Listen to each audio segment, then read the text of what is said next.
Chloe has entered the chat and she's here to recap RHOBH. Oh my God. Love, love, love the last episode. And I can't wait for the next one this week. What about you? I can't wait. I think I'll be in California still or in Oh, Pennsylvania, but I'll figure it out. It's a transition week for me because of the holidays. But yeah, I'm excited. you know, it was speed dating for me. I've never done speed. Have you ever done speed dating? I've never done it, but I wish I would have because I think I could figure out. I think don't we do this? I think we can figure out within the first few minutes if we like someone or not. So I'm like, oh yeah. yeah. Yeah. First 2 seconds, I can kind of tell what's up. I think Bose is such a girl's girl for setting that up in her house with all of those eligible bachelors. And the part for me, I can't wait to hear your reaction because the whole time I was watching, I was like, oh my God, I can't wait to talk to Chris. But Erica and Kyle running to the bathroom, feeling so bloody awkward, and like wanting to run out and go to Jack in the Box and get a taco. And I can't say that I would not have that same reaction too, Mhm. but I thought it was just so delightful. I just thought it was so delightful, like to Well, see I that kind of girly, like, oh my God, you know?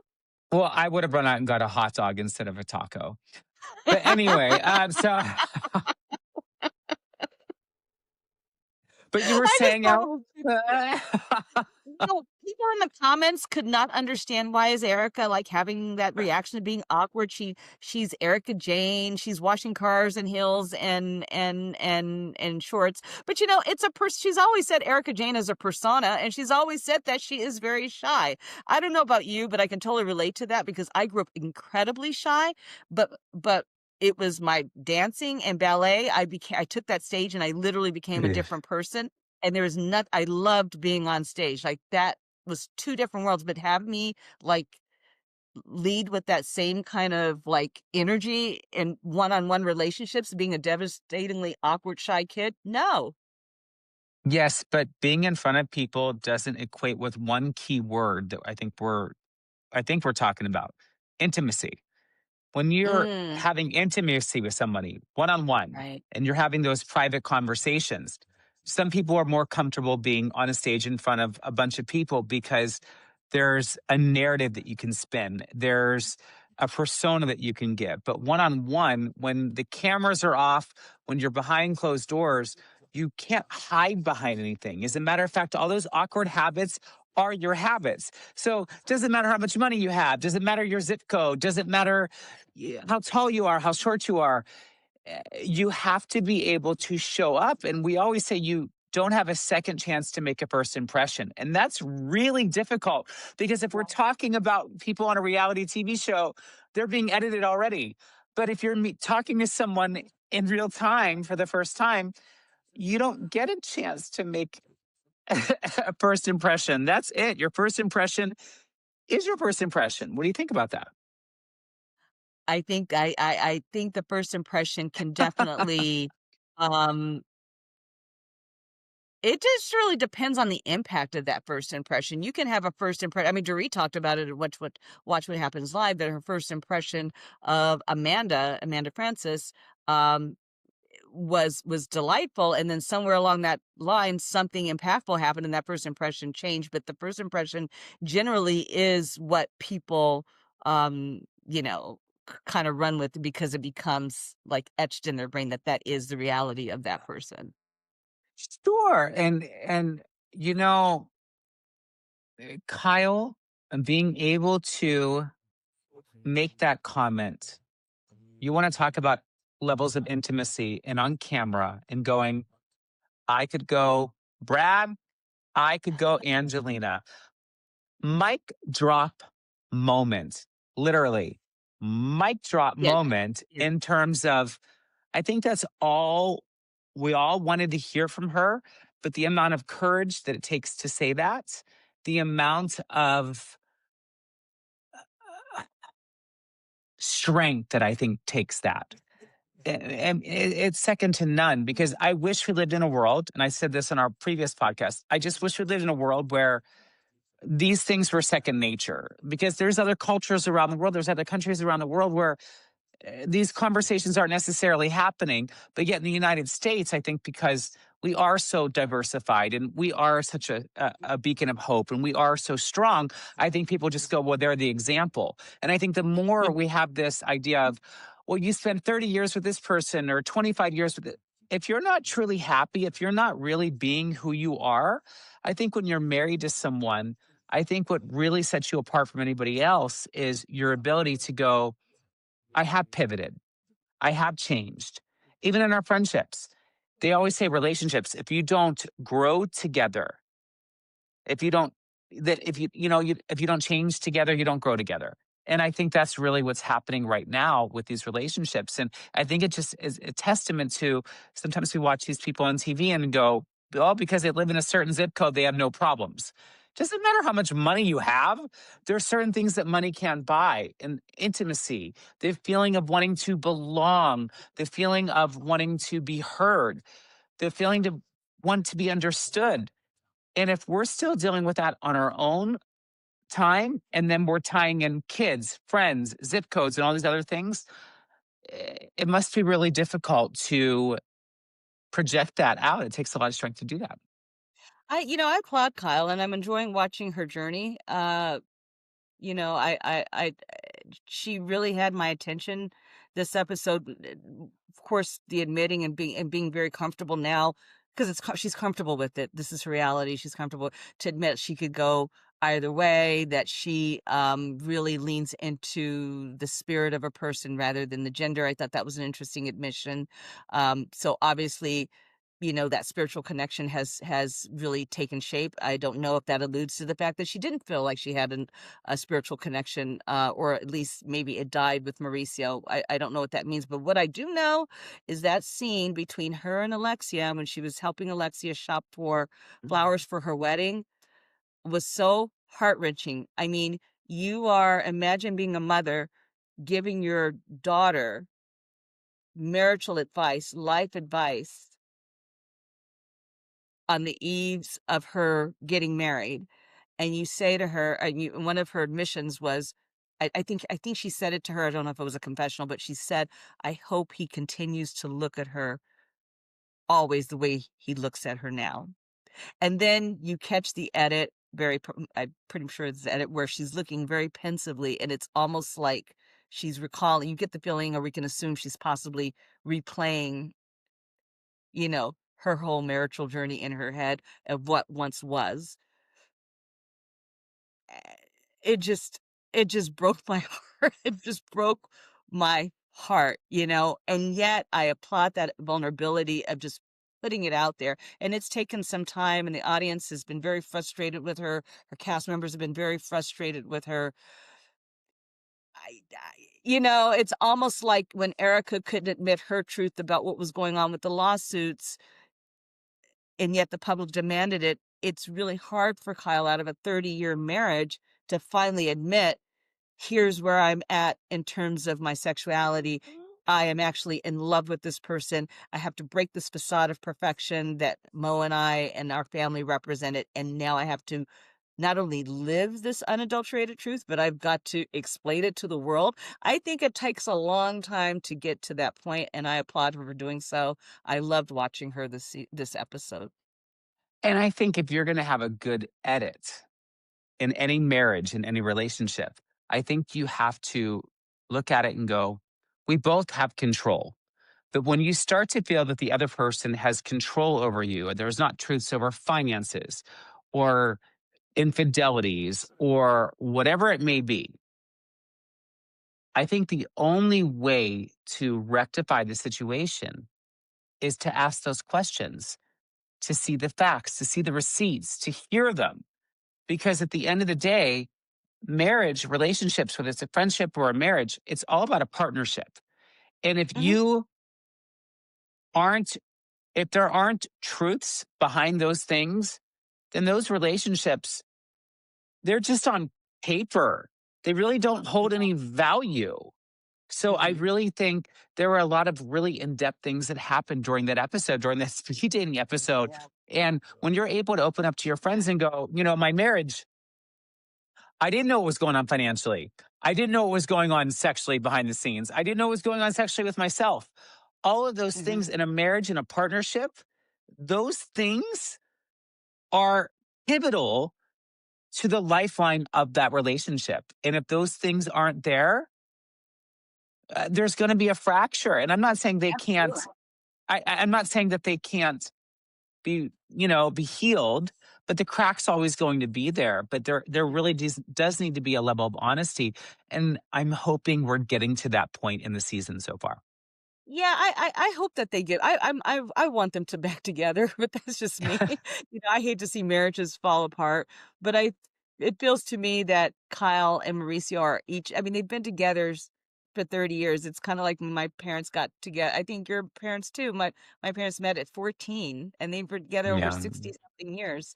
Um and you don't always have when you're there together that long, you don't always have the luxury of living an independent life and doing things as a single girl or a single guy. And these are maybe the journeys that they have to kind of go on because they both kind of got to this point where there was a threshold in their success and they were both rising up to the top. And as Sutton put it, I think I can't remember what season it was. She goes, "You're rising up here.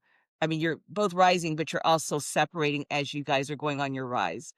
And maybe that was a developmental sequence that had to happen in that marriage for them to kind of maybe experience life in their own lane for a little while, and maybe they'll come back together and maybe they'll stay apart, but at least they are living authentically whatever that road takes them. But I want to talk about the Dorit of it all and how Dorit's eyes just glazed over when a guy with an accent entered into the speed dating chat. And by the way, She is you so can damn DM cute to me. me. Just She's so kidding. My cute. husband won't care. No, I'm just totally joking. I'm totally What joking. what Like, happened? yes. No, I said he could totally DM me. I was totally kidding. I said my husband wouldn't care. I'm You're not totally kidding. kidding. But the whole idea of yes, I think accents can bring people together.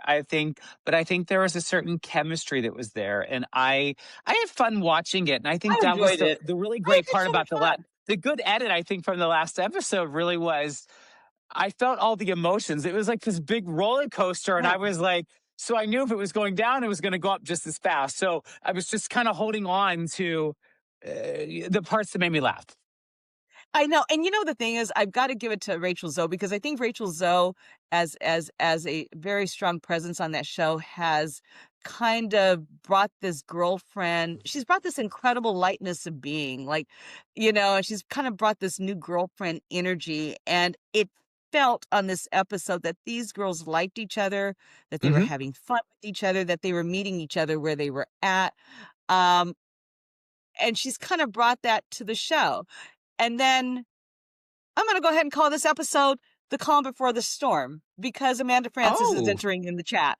And Amanda Francis is here to shake things up, kind of, I suppose, in Rena-esque, but never a Rena because Rena can only be Rena. Go, Rena. We love you. She's shaking things up. She is the calm before the storm. Thoughts? well, I mean, I can't really show my facial expression because I got Botox. So, I mean, but other than that, so you're probably looking at me like, why is he You've been not like, saying anything? So let's just say I'm looking forward to it and we'll leave it at that. We'll leave it at that. I like oh, a good cliffhanger. right, right, right. But what did you? Okay, so there's a lot of talk about her manifesting her wealth. What are your thoughts about that?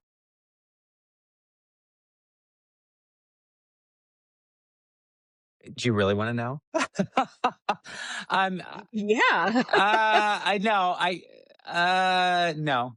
No. I think there's something about being hardworking and this and that. So I mean, yes, but I think there's a certain angle about being at the right place at the right time, having certain connections that you didn't have before. I think there's a lot that goes into it. So I don't want to downplay it because I know there's a lot of people that have had those things happen to them.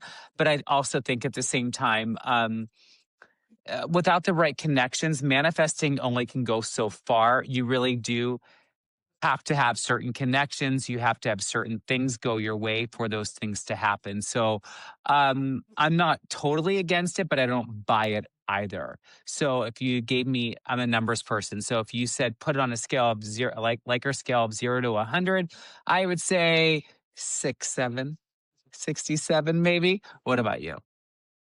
Well, I'm a little polarized in this. Let me just say on this uh, on one hand, I do believe in the power of manifestation as being one Hmm. part of your road to success, you know. So I remember my college dorm room manifesting in my head what kind of car I wanted to drive, at what age, where I wanted to live, da da da da da da. Da. And I have received all of those things that I dreamed about and aspired about, I guess you could say manifest, but it didn't just come because I put it out there. I had to Right. literally work for it. I had to be dedicated to it. But I do think that that was a start. I also liked, in part, her kind of framework of understanding yourself in terms of your relationship to money. I think that that's, you know, super important. She was saying some things that, you know, on a like a qualitative, like social emotional kind of skill that made sense to me as relates to your social interpersonal understanding and relationship with money. That makes sense. Where I pause is that well, I don't want to get too political. There's some societal things that happen in society systemically that not everybody can, you can manifest and think about it all day long, but there's just some things that are built in society that allow a lot of people to have the luxury of manifestation. But that's But what I was number two, saying. yeah, right. But number 2, so we are totally aligned, but uh, when she's giving advice to Dorit about how to move through this financial turmoil that she's kind of inherited, she's giving to Bose's credit, frou frou advice. Like, no, Dorit needed something solid. Step 1, do this. Step 2, do that. Step 3, and then maybe we can circle back to the luxury of understanding my social emotional relationship with money. Like, I thought that that was kind of weird. Well, when you give But I understood someone, it, but I don't know if it was appropriate what she need I don't know if that was a message Dorit no, needed, something no, concrete and, you know, clear about steps she needed to take to I was about to say manifest, but to to yeah. move through And when you this give, period of financial uncertainty. when you give someone financial autonomy over your life, and we all Yeah. do it. Look, all of our jobs, our let's say you're in the public sector, right? They have that autonomy over you unless you go and find someplace else. Like they have it. But in terms of personal relationships and marriages, I don't care if you're a husband, wife, or whatever your relationship is. If you go, baby, I'm going to stay home, I'm going to raise the kids, or I'm going to do this. This is what I'm going to Mhm, provide for the marriage. This is what you're going to mhm. provide for the marriage or the relationship, whatever it is. And you agree to those terms. Taking it away, like taking it away, especially when you're the one with the power, because I'm sorry, money equates with power. It really does. And anybody who says that it Sure. doesn't, you're just, well, you just don't know Likely because so. there's a lot Mhm. there. Right. So I think a lot of it comes down to there's probably a lot that a person's giving up to give someone that control. And and we're not in other countries where it's so much culturally where the man's here and the woman's here, right? In the United States, it's a much different, situation. So I think a lot of this comes down to you want a certain lifestyle, you want to live a certain way, have your ducks in a row, know where the money's coming in, do little things, simple things. Where are the bank accounts? How much is coming in every month? Mhm. How much am I spending every month? Because as a matter of fact, I run my household that way, and I think when you know what's coming in and what isn't, even if you're blindsided by something, you at least have this, at least somewhat of an idea. Dorit actually said on the last episode, she really didn't know. And that to me, that's a problem. It is a problem. And for It her, is I a want problem. her to, and she needs to know because she deserves to know. And I've had 2 marriages like that where I didn't know. It happens, folks. It happens, right? It's not happening again, but it happens. But It's the not good unusual. edit But the good edit is to learn from those mistakes and go, Yeah, look, yeah. like you can't, I mean, our relationships, I'm not going to have a friendship or relationship with someone because they have more zeros in their bank account. If that's what you're looking for, Or live that's on a so main road. superficial. Get out of Oh, Sutton, I know what you're talking about. So, but I think what it comes down to is there transparency. And Yeah, transparency knows no dollar amount. It yeah. doesn't. And we have to stop thinking that it does. And I think Dorit is going to get her strength back once she is able to, whether it's with PK, whether it's in her next marriage, even if it's with herself. What what are all the key pieces that I need to know so that I feel secure? Because man, when it's taken away, that is, and not only just for you, but for your kids. Yeah. That to me, that must be scary. Oh, absolutely. Yeah. But she's got a lot of strength and she will rebuild herself and she's going to be better than ever. I have a lot of faith in that. I I just love Bose. Just if you go back and like literally I really She makes that recommend like happen. when Amanda's giving that advice, if you go back and freeze frame Bose's facial expressions. She's like, And it could be an edit issue, but if that is the face that she was making during this conversation, it's like, that's no advice. Like, and how about her daughter, it's by not the a way, true giving advice. It's advice about great. her relationship? You want to talk about a good edit? How about her daughter giving advice about her relationship? And I was going, wait, you think I what? love it. I I love was it. like, you're paying attention. You're Yeah. paying attention. Yeah. I love it. Loved Yeah. it. There's so many things I liked about them. I felt Yep. like the women showed up, uh, very authentically. Oh, um, w was it this episode Yes. where Which Erica one? and Sutton go to the spa, or was it the last I think it was the last. I think it was the one prior. Yeah. Um, I love how when Erica, actually had another lawyer, yeah, because she needs one she needs another husband who's a lawyer, and I wonder at the time, I think, obviously she has a boyfriend, I'm assuming at the time of filming, maybe that hadn't really come out yet, she wasn't really ready to disclose that because people were saying, "Well, the speed dating doesn't make any sense, she already has a boyfriend." I think his name is John, I think is his name is, but anyways, so I'm rambling, but anyways, so one of the attorneys on the speed dating,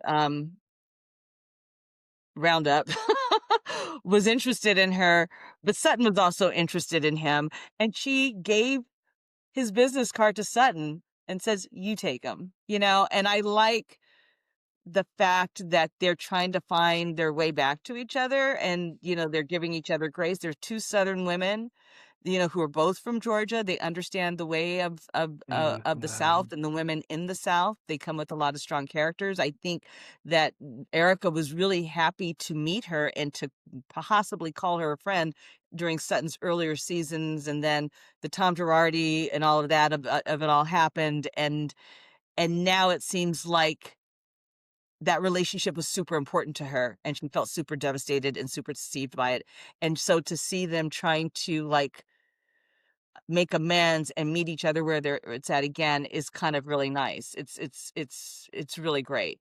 Remember Girl the power. earlier season?